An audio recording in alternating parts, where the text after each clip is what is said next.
Every level of Super-Soldier Serum explained.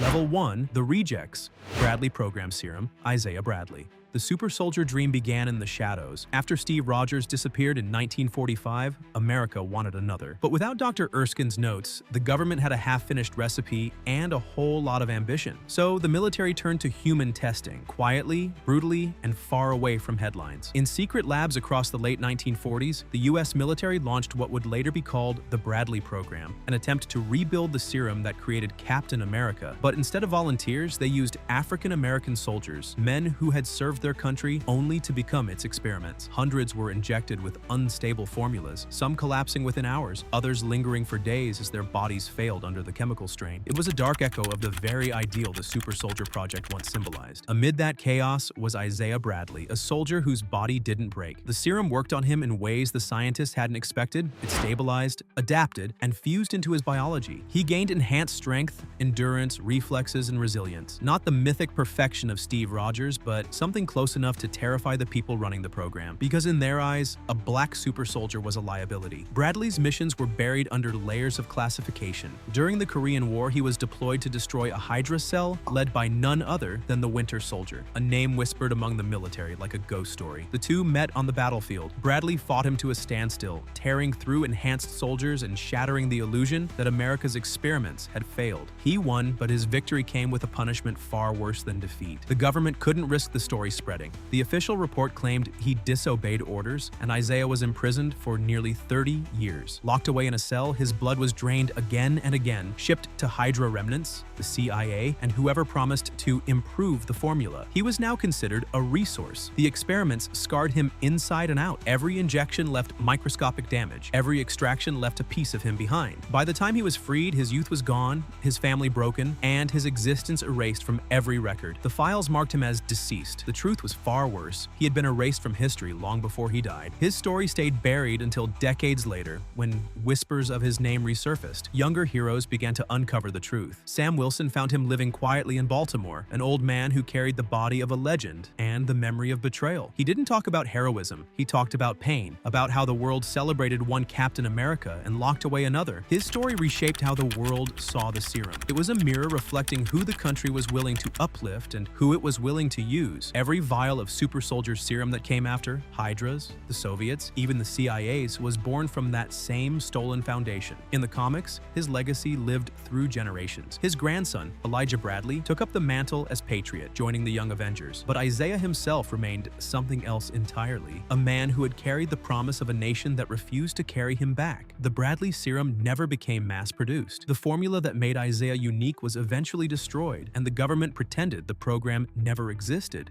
Level 2, the Soldiers, Hydra Serum, Bucky Barnes. When the Allied files from World War II started vanishing, Hydra were rebuilding in silence. Deep beneath their weapons factories and alpine fortresses, Dr. Arnim Zola worked to perfect the same dream Erskine died protecting. Project Rebirth had created one perfect soldier. Hydra wanted an army of them. The captured documents outlined fragments of the serum formula, the stabilizing agents, the metabolic catalysts, and partial notes on the Vita radiation process. Zola didn't understand the full science, but he understood ambition. He combined what he had with his own chemical prototypes and designed a serum that could enhance strength and endurance without the need for Erskine's machinery. It was brutal chemistry, less precise, more adaptable, and dangerously efficient. The perfect test subject fell into Hydra's hands by accident. During the final missions of the war, Sergeant James Buchanan Barnes was presumed dead after plummeting hundreds of feet from a train into a frozen ravine. The cold should have finished him, but the partial exposure to Erskine's wartime experiments had already altered his physiology. When Hydra's scouts recovered his body, his heart was still beating. Inside Zola's lab, Barnes became both a miracle and a blueprint. The Hydra control serum repaired the catastrophic damage to his body and triggered rapid cellular regeneration. His missing arm was replaced with a cybernetic prosthetic, one of the earliest examples of functional bionics. Within weeks, he could crush steel and move with impossible precision. His aging slowed, his reflexes heightened, and his tolerance for pain reached superhuman levels. The cost was identity. Zola's research found that the serum bonded to neural tissue tissue, leaving memory vulnerable to manipulation. Hydra used it as an opportunity. They erased Bucky's mind layer by layer, rebuilding him into a programmable weapon. Conditioning chambers, electric shock therapy, hypnotic triggers, all designed to suppress his past and reinforce obedience. He was reborn as the Winter Soldier, a ghost Hydra could wake, use, and freeze again whenever the world changed too fast. Across the next half-century, the Winter Soldier became Hydra's scalpel. The assassinations nobody could trace, the political collapses with no fingerprints, the whispered name in black files, all led back to the same man who never remembered being there. He carried out missions in East Berlin, Cuba, Vietnam, and even within the Soviet Union itself, passed between Hydra cells and KGB handlers like a weapon of legend. His serum kept him frozen in time. Every thaw, a new decade, and a new target. Unlike the other serums that came later, Hydra's version was about control. It traded stability for obedience, granting power but leaving the mind open to conditioning. That difference made it terrifyingly effective. The serum could create super soldiers who didn't question orders, who executed commands with machine-like precision. It was everything Hydra ever wanted, strength without independence. When Hydra collapsed, fragments of that program survived. Soviet scientists tried to replicate Zola's success, using captured notes to create their own line of Winter Soldiers. Each batch produced stronger results and shorter lifespans. Some subjects grew unstable, others turned violent, all proving that the formula was a leash. For Bucky, the turning point came decades later after Hydra's final fall. Freed from cryosleep and control words, he began to uncover the trail of his own crimes. Files that documented his kills, photographs of leaders and soldiers who had vanished under his hand. Every dose of the serum that had kept him alive was also a chain that had kept him compliant. Modern tests confirmed what Zola had achieved. Hydra's serum created physical power close to Steve Rogers but lacked moral stability. It suppressed empathy and heightened aggression,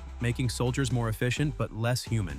Level 3. The Imperfects. Soviet Serum, Red Guardian. After the fall of Nazi Germany, the super-soldier formula became the most sought-after secret on Earth. Every major power wanted its own version of Captain America, and none chased it harder than the Soviet Union. Buried under layers of classified research, Soviet scientists began reconstructing Erskine's lost work, using fragments stolen from Hydra, Stark Industries, and American military archives. The result became an unstable reflection of the original serum. Among their earliest and only confirmed successes was Alexei Shostakov, a decorated pilot and war hero whose loyalty to the Soviet state made him the ideal candidate. The injections were painful and unpredictable. The serum enhanced his musculature, reflexes, and stamina, but not with the same balanced symmetry of the original formula. Alexei's power came with volatility, bursts of strength followed by fatigue, and an unstable metabolism that required constant monitoring. The program recorded his survival as a miracle. The Kremlin celebrated him as the Red Guardian, their national symbol of power and equality. In propaganda reels, he was portrayed as the Soviet answer to Captain America. Red suit, shield emblem, and a uniform covered in insignias. But the public image didn't match the man's reality. He was dispatched on missions across Eastern Europe, dismantling espionage networks and enforcing Soviet control in satellite states. Each success fed his legend, and each mission pulled him deeper into isolation. The Soviet program lacked the refinement of Erskine's work. Without Vita radiation and the stabilizing catalysts lost with his death, their serum caused erratic hormonal changes. Over time, Alexei's aggression grew. His endurance came at the expense of balance and coordination. The scientists viewed it as acceptable loss. Strength mattered more than subtlety. He was still the strongest man the USSR had produced, and that was enough to keep him on the front lines for decades. When the Cold War reached its peak, the Red Guardian's fame turned into a weapon of statecraft. Posters of his image appeared across Moscow, declaring him the protector of the proletariat. Yet, while the West had built heroes, the East had built a symbol. The Guardian was celebrated not for compassion or bravery, but for endurance. To the Soviet leadership, he was proof that their system could rival the West's miracles through sheer willpower and sacrifice. Years passed and newer experiments followed. The KGB commissioned additional serum variations, some mixed with recovered Stark nanomaterials and biochemical catalysts. Most failed during early trials. A handful produced enhanced operatives who couldn't control their impulses or maintain mental stability. By then, Alexei was aging, but his body resisted decline. His serum slowed his biology enough to preserve his physicality far past the human limit. The same serum that kept him powerful also kept him trapped in a cycle of nostalgia and obsession. By the time the Soviet Union began to collapse, the Red Guardian had become more myth than man. His missions faded into rumor, and the state that built him no longer existed. He resurfaced years later, heavier,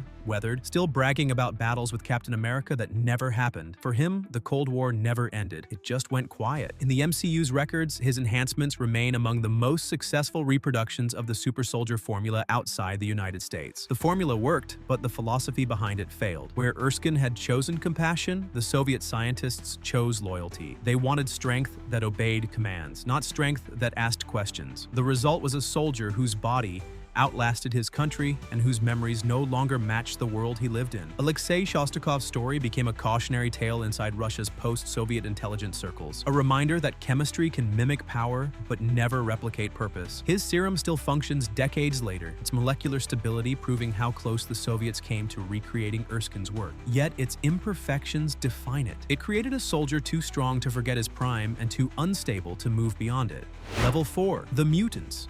Gamma Serum Hulk/Abomination. The story of the Gamma Serum began decades after the original Super-Soldier project was buried under Cold War dust. When the United States reopened its classified military archives in the early 2000s, General Thaddeus Thunderbolt Ross found a file marked Project Rebirth. He saw potential, not in the science of the 1940s, but in the idea behind it. The nation had entered a new kind of arms race, one driven by technology and genetic enhancement. Ross wanted to build the next generation of soldiers, men capable of surviving any battlefield. The military's resources were poured into what became Project Gamma Pulse, a modern reinterpretation of Erskine's original serum. It aimed to create enhanced soldiers using radiation instead of Vita rays. To lead the research, Ross recruited Dr. Bruce Banner, a physicist whose expertise in nuclear physics and biochemistry made him uniquely qualified to manage controlled radiation exposure. Banner believed the serum could safely replicate the effects of the original formula if the gamma levels were precisely balanced. Years of simulation and small-scale animal testing led to a crucial human trial, one that Banner would later regret. When his test subject failed to appear, he made the fateful choice to test it on himself. The serum's activation triggered a gamma explosion at the cellular level, rewriting Banner's DNA and unleashing something the program had never predicted. His body began to mutate, his heart rate surged, and within seconds the scientist was replaced by a massive green-skinned entity, the Hulk. The transformation wasn't clean. Banner's consciousness fractured under the chemical and emotional shock. The Hulk became a separate personality, one driven by instinct and rage. Each transformation rewrote his biochemistry, strengthening muscle fibers and increasing mass in real time. The more his pulse rose, the stronger he became. Ross viewed it as both a success and a disaster. The experiment had produced a living weapon, but one that couldn't be controlled. For years, Ross and his military task force hunted Banner across continents, trying to reclaim what they saw as stolen property. Every blood sample and residual trace of gamma radiation was collected and analyzed. When the US government finally managed to reverse engineer the formula, Ross sanctioned a new round of human testing. This time, the subject was Emil Blonsky, a highly decorated soldier who volunteered for enhancement. Blonsky received several deep tissue injections of the gamma serum, gradually transforming his physiology. His body adapted with remarkable efficiency, granting him strength, speed, and agility beyond anything achievable by natural means. The results fascinated Ross, but Blonsky's body began to show strange symptoms. His spine thickened, his joints expanded, and his aggression levels spiked. The serum amplified every competitive impulse within him. What began as pride turned into obsession. Convinced he could surpass the Hulk, Blonsky sought further augmentation. He tracked down Dr. Samuel Stearns, who had been experimenting with samples of Banner's irradiated blood. When Stearns combined the gamma-tainted blood with the serum already inside Blonsky, the reaction was immediate. His body distorted beyond recognition, growing scales and bone protrusions, his mind nearly consumed by the surge of power. The creature that emerged was known as the Abomination, a monster equal in strength to the Hulk but far less human. The battle between Hulk and Abomination tore through Harlem, exposing the world to the consequences of unchecked experimentation. Ross's project was quietly decommissioned, the gamma serum labeled too dangerous for further use. Yet even after its termination, fragments of that science survived in classified labs and DNA archives. The US government never destroyed its research. It simply moved it deeper underground. Years later, Banner managed to regain partial control over his transformations. Through meditation, neural research, and exposure therapy, he merged his intellect with the Hulk's physiology, creating a more balanced form known as Smart Hulk. His blood chemistry became stable enough to allow transformation without emotional triggers. Even so, he warned against reproducing the process. The line between man and monster remained fragile. The gamma serum became the first formula to evolve beyond human limits. It rewrote the whole biology, pushing evolution through radiation and chaos. Every attempt to control it only created new mutations, new questions about the cost of power. While Erskine's serum serum built the perfect soldier, the Gamma serum built something far older and more primal. It awakened the part of humanity that science was never meant to touch. To this day, the serum's chemical structure remains unsolved. Some researchers believe it tapped into a quantum-level phenomenon tied to emotion and stress. Others claim it's an anomaly of Banner's unique physiology that can't be replicated. Whatever the explanation, Project Gamma Pulse proved a dangerous truth. The line between a hero and a monster is thinner than science can measure.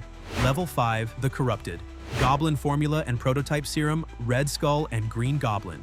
When the world began chasing perfection, a few men tried to cheat their way to it. Long before the clean, polished experiments of SHIELD, two scientists looked at Erskine's work and decided they could push it further. Both reached for godhood, and both ended up tearing their humanity apart in the process. The first was Johann Schmidt, the Hydra commander who became known to history as Red Skull. In the early 1940s, Schmidt led Germany's secret weapons division. He was brilliant, ambitious, and dangerously loyal to the myth of human advancement. When he heard rumors that a serum could create the ideal soldier, he forced Dr. Abraham Erskine, then a captive researcher, to accelerate the process. Erskine warned him the formula was incomplete. Schmidt ignored every warning. He ordered the injection immediately without the stabilizing radiation that Erskine used years later on Steve Rogers. The transformation began within seconds. Schmidt's muscles strengthened, his endurance surged, and his reflexes sharpened to superhuman speed. But the serum's instability altered his appearance, burning through his flesh and collapsing his facial tissue. His skin peeled away to reveal a blood-red skull beneath. Hydra scientists described it as a biochemical rejection, but Schmidt called it evolution. He embraced his new face as a symbol, a godlike emblem of power, unrestrained by morality. Under his command, Hydra became an empire within an empire. He weaponized the serum's instability, using it to drive his men toward fanaticism. The same energy that disfigured him amplified his mind. Schmidt developed a fixation on ancient artifacts, the Tesseract in particular, believing it to be the key to infinite energy. He didn't die in battle. He vanished through the space-time portal created by his own greed, consumed by the same cosmic force he tried to control. The corrupted serum that created Red Skull became Hydra's template. Every future attempt, Zola's Hydra Control Serum, Russia's Winter Soldier program, and even later government recreations, traced back to Schmidt's mutation. His body became proof that human ambition could rewrite biology, but never morality. The serum had enhanced what was already there: his arrogance, his cruelty, his hunger for power. Decades later, another genius would walk the same path for very different reasons. Norman Osborn, industrialist and founder of Oscorp, sought not supremacy, but dominance through science. He studied the American records of the Super-Soldier project, convinced he could replicate it. His goal wasn't to build soldiers, it was to build a formula that would revolutionize the human body. In the late 1990s, Oscorp chemists synthesized a compound known internally as the performance enhancer. It promised rapid cellular repair, muscle augmentation, and neural acceleration. When human testing was denied, Osborn became his own experiment. Inside Oscorp's lab, he inhaled the unstable serum through a pressurized delivery chamber. The reaction was immediate and violent. His pulse spiked, his blood pressure doubled, and his body convulsed under the chemical storm. When he awoke, his physical strength had multiplied. His reflexes were inhumanly sharp, his endurance nearly limitless, but his mind had fractured. The serum overcharged his adrenal system, flooding his brain with aggression and paranoia. That instability birthed something else: the Green Goblin. Osborn developed another personality, a manifestation of his darker instincts. He constructed advanced weaponry, gliders, and bombs, merging his genius with his growing mania. Every flight over the city became a demonstration of corrupted brilliance. An engineer turned into his own weapon. Unlike Red Skull, Osborn's transformation was ego, the desire to conquer both death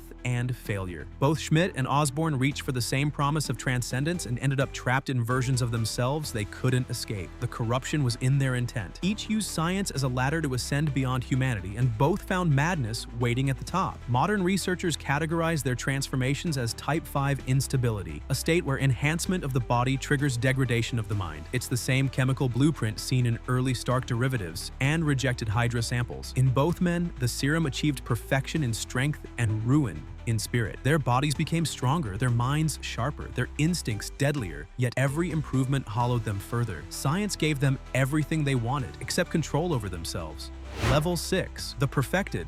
Super-Soldier Serum, Steve Rogers. When Project Rebirth began in 1943, The world was at war, and science was a weapon. Inside a secret military facility in Brooklyn, a frail volunteer named Steve Rogers stood at the center of a dream that started more than a decade earlier. The project's creator, Dr. Abraham Erskine, had already fled Nazi Germany after witnessing his original prototype turn Johann Schmidt into the Red Skull. What he carried to America was the corrected vision of human potential. Erskine's new serum combined refined cellular enhancers, metabolic amplifiers, and a carefully calibrated dose of beta radiation. It wasn't designed to create strength alone. Every molecule was meant to reflect the subject's inner nature. That single design choice separated Erskine's work from every imitation that followed. The serum multiplied everything within, the good and the corrupt alike. That philosophy guided his decision when choosing a candidate. The army wanted soldiers. Erskine wanted a man who would never misuse power. Steve Rogers, rejected from enlistment 5 times for poor health, was chosen after a psychological screening. His record showed compassion, humility, and a refusal to back down. On June 22, 1943, he entered the rebirth chamber surrounded by military officials, engineers from Stark Industries,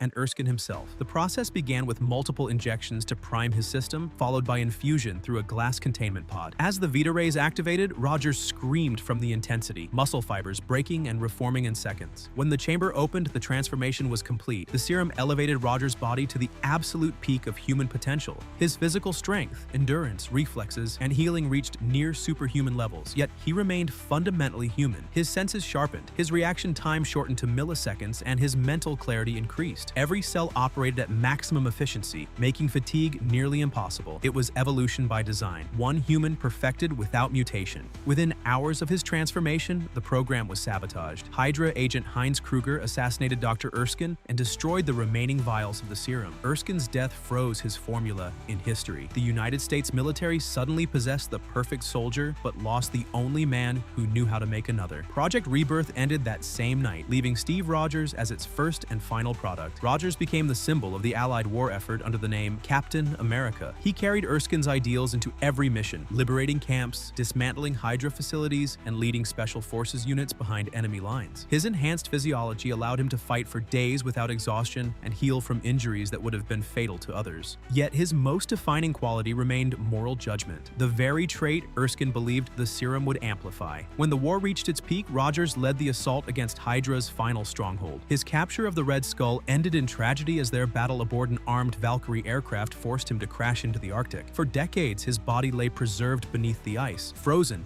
in suspended animation. The serum's regenerative properties kept his cellular activity low enough to survive. He was recovered 70 years later, alive and unchanged, a living relic of his era. Modern science has never been able to fully replicate Erskine's success. Attempts by the United States, Hydra, and the Soviet Union all produced enhanced subjects, but never another Steve Rogers. Every later formula either caused physical instability, mental deterioration, or genetic corruption. Researchers concluded that the missing factor was psychological. The serum worked because it mirrored the subject's integrity. Erskine's design was as much moral engineering as biochemical advancement. When Rogers was revived, he became a soldier in a different kind of war, one waged in politics, technology, and ideology. His serum never faded, his strength never weakened, and his mind never fractured. The perfection of the formula remained absolute, creating not an immortal, but a man without decay. Decades after his creation, every government still measures its superhuman programs against the standard of Steve Rogers. Level 7, the Apex. Golden Sentry Serum, the Sentry. The final step in the evolution of the super-soldier dream came decades after the world had stopped believing it could be done. By the early 2000s, the super-soldier formula had become more myth than science. Every nation had tried to recreate it, some through chemicals, others through radiation, but none had managed to reach beyond Erskine's blueprint. That changed with Project Sentry. Hidden within a U.S. defense contract under a pharmaceutical company's name, the program aimed to design a serum that redefined the body. The formula was rumored to be 1,000 times more potent than Erskine's serum. Its molecules engineered to bond with the subject's DNA permanently. The project's lead scientist was Dr. Cornelius Worth, but the man who changed history was his assistant, Robert "Bob" Reynolds. Reynolds was an ordinary addict who broke into Worth's lab searching for a fix. Instead, he found a vial marked Golden Serum, Stage 4 Stabilization. Desperate and unaware of what it was, he injected it into his arm. What happened next became one of the most violent molecular reactions in medical history. His cells exploded with photonic energy. His heart rate accelerated beyond measurable range, then then normalized. When the surge ended, Bob Reynolds no longer fit within the limits of human biology. The Golden Sentry Serum rewrote human potential. It created a living fusion of biochemical energy and light. Reynolds developed superhuman strength that rivaled cosmic beings, speed that could shatter the sound barrier, and durability so advanced he could survive in space without protection. His body generated its own solar-like energy, which fueled a nearly infinite power reserve. Analysts in SHIELD later estimated his potential output at the equivalent of 1,000,000 exploding suns. Unlike the other serums that came before, this one didn't stabilize through chemistry. It synchronized through consciousness. The user's thoughts and emotions determined how the serum interacted with their physiology. In Reynolds, that made the results unpredictable. His powers scaled with his confidence. When he felt strong, he was unstoppable. When his mind fractured, his body followed. The serum granted him immortality and near-limitless strength, but it also created something darker within him, an entity known as the Void. The Void was the psychological reflection of Reynolds' deepest fears. The serum amplified his subconscious as powerfully as it did his muscles. Every anxiety, every doubt, every suppressed thought gained form. When Reynolds transformed into the Sentry, the Void emerged as its shadow, a black, formless mass capable of engulfing cities and infecting minds with despair. For a time, the world knew the Sentry as its greatest protector. He joined the Avengers, defended Earth from cosmic invasions, and became a symbol of what superhuman evolution could achieve. His aura alone inspired awe. Yet behind every act of heroism lay the threat of collapse. Each surge of energy risked awakening the Void, and every moment of instability invited catastrophe. Psychiatrists and scientists debated whether the serum had granted him godhood or madness. Both seemed correct. Attempts to replicate the Golden Sentry Serum failed immediately. Every volunteer who received it died within minutes. The compound bonded to Reynolds uniquely, suggesting the formula had evolved inside him, becoming something organic, an extension of his psyche. Government agencies declared the serum biologically singular, a one-time miracle that could not be reproduced without destroying the host. Reynolds himself struggled to exist under the weight of his power. The serum didn't fade, and his body couldn't die. When he was finally killed in combat, he regenerated within hours, his atoms reassembling through light energy. Each rebirth left him more detached from reality, trapped between being human and something beyond it. Over time, historians began referring to him as the apex super-soldier, the final stage of an evolution that started with Erskine's dream of a better man. The Sentry was the embodiment of what happens when humanity reaches for perfection and touches divinity. His serum transcended every scientific limit ever imagined. The Golden Sentry Serum remains locked away in restricted vaults, its formula redacted even from top-level defense records. Scientists who have studied the residual samples describe it as a molecular sun, self-sustaining, endlessly replicating, and impossible to control. Where Erskine built balance, the Sentry became the extreme, a being whose power mirrors the duality of creation itself. And that's it. Now to you, if science ever rediscovers that serum, would humanity be ready for what comes out of the syringe? Comment down below, leave a like, subscribe, and turn on the notification bell for more amazing videos like this one.